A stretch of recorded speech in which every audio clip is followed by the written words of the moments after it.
রাষ্ট্রের সংস্কার শেষে একটি গ্রহণযোগ্য নির্বাচন অনুষ্ঠানে অন্তর্বর্তী সরকারকে সর্বাত্মক সহযোগিতা দেবে সেনাবাহিনী। রাজশাহীতে প্রশাসনের কর্মকর্তাদের সঙ্গে বৈঠক শেষে সাংবাদিকদের একথা বলেন সেনা প্রধান ওয়াকারুজ্জামান। এই সরকারকে সর্বতোভাবে সাহায্য করব।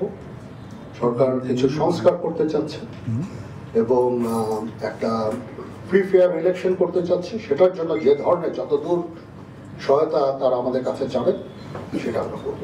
পুলিশ বিভিন্ন থানায় অলরেডি কাজ শুরু করেছে, যেটা একটা ভালো জিনিস। আমরা পুলিশকে প্রোটেকশন দিয়ে যাচ্ছি।